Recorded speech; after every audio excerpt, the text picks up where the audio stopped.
रायसेन स्थित दुर्गा मातृ छाया शक्तिपीठ की संस्थापिका साध्वी गीतांबा तीर्थ ने स्वामी सच्चिदानंद महाराज के द्वारा राधा रानी पर की गई टिप्पणी पर कड़ी प्रतिक्रिया दी है।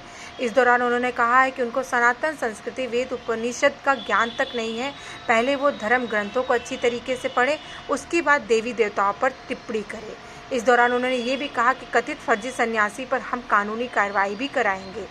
आइए पहले जानते हैं कि क्या मामला था। दरअसल मामला ये है कि वीडियो में स्वामी सच्चिदानंद महाराज ने कहा है कि भगवान कृष्ण की पत्नी का नाम रुक्मणी था, तो राधा रानी कौन थी। भगवान कृष्ण की तमाम लीलाओं के बारे में जो ग्रंथ लिखा गया है वो सही नहीं है। भगवान श्री कृष्ण के जीवन पर सबसे सही ग्रंथ महाभारत है, जिसमें राधा नाम का एक बार जिक्र किया गया है।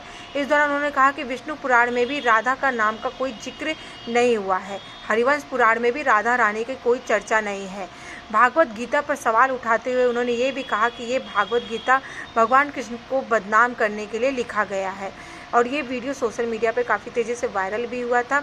और आपको बता दें कि जिसके बाद संत समाज काफ़ी नाराज़ है। मैं साध्वी गीतांबा तीर्थ वाराणसी से श्री दुर्गा मातृ छाया शक्तिपीठ, और हमारा शक्ति पर प्रवचन आज 15 साल से चल रहा है।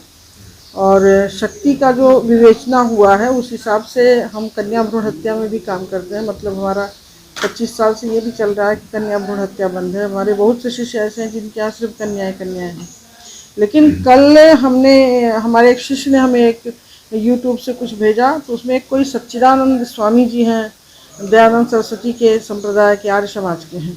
तो उन्होंने राधा रानी के लिए इतना गलत शब्दों का प्रयोग किया है कि न नौमन तेल होगा, न राधा नाचेगी, राधा नाचने वाली थी। बहुत मन को कष्ट हुआ।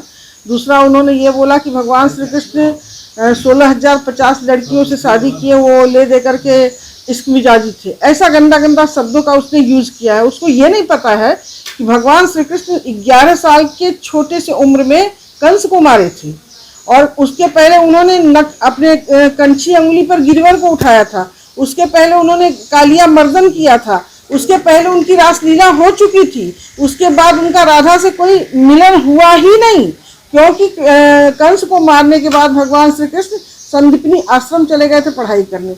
तो जो गंदा गंदा शब्दों का इस व्यक्ति ने यूज किया है, उसको हम ये चैलेंज करते हैं अपने काशी की तरफ से कि वो आवे और हमसे शास्त्रार्थ करें। हमारे पास 18 पुराण है, 18 उप पुराण है। हर पुराणों में मेरे राधा रानी का प्रसंग आया है, लेकिन इनका किस पुराण में प्रसंग आया है कि ये नहीं है हमारा, हमें बस यही उनसे जवाब चाहिए। और उसके लिए हम चाहते हैं कि हमारे शिष्य लोग FIR भी करेंगे। क्या आप कार्रवाई करने जा रहे हैं इसको लेके? इसको हम इनको चैलेंज करने जा रहे हैं मीडिया के माध्यम से कि जहाँ भी हो आकर के हमसे काशी में शास्त्रार्थ भी करेंगे। बिल्कुल करेंगे, एकदम। जगह क्या होगा, कहाँ जगह? अगर वो आ जाते हैं तो हम 80 पर करेंगे, 80 घाट पर। माता जी, तमाम ऐसे साधु संत हैं जो ऐसी बातें करते हैं, फिर दबाव बनता है तो माफी मांगते हैं। नहीं, ये माफी मांगने लायक है ही नहीं। अगर ये माफी भी मांगे, नाक भी रगड़े, तो भी ये अक्षम्य अपराध है। इन्होंने हमारी आदि शक्ति को नाचने वाले शब्द से प्रयोग किया है। इन्होंने हमारे ब्रह्म को, भगवान श्री कृष्ण को इश्क मिजाजी बोला है। इनको ये नहीं पता है कि 16,050 लड़कियों का हरण नरकासुर ने किया था, और उसके साथ कितना गलत गलत उसने शब्दों का यूज किया गया है। नरकासुर जब मारा गया तो भगवान श्री कृष्ण उन लड़कियों के लेकर के उनके माता पिता के पास गए हैं। उनके माता पिता उन लड़कियों को लेने से इनकार कर दिए कि ये दानों के पास रह चुकी, हम नहीं रखेंगे। उनको, उन महिलाओं को समाज में स्थान देने के लिए भगवान श्री कृष्ण ने 16,050 लड़कियों से शादी किया था, समाज में स्थान देने के लिए। लेकिन इतना गलत शब्दों का इसने इस्तेमाल किया कि ये बर्दाश्त के बाहर है। और माता जी, कथा का क्या है आपका? श्रीमद् भागवत? हमारा श्रीमद् भागवत में हमारा देवी भागवत चलता है, जिसमें ये हमारा है 19 मार्च से लेकर के 27 मार्च तक है। 28 मार्च को भंडारा है महात्माओं का, और उसके बाद गृहस्थों का है 1 बजे से। कहाँ पे होगा ये कमला आशीर्वाद वाटिका डाठी से होगा। वहाँ भी हम अपने सभी जो हमारे मीडिया वाले हैं, इन लोगों से हम कहेंगे कि हमारे कन्या भ्रूण हत्या पर भी ये चलता है, तो जरा इसको अच्छे से हाईलाइट करें।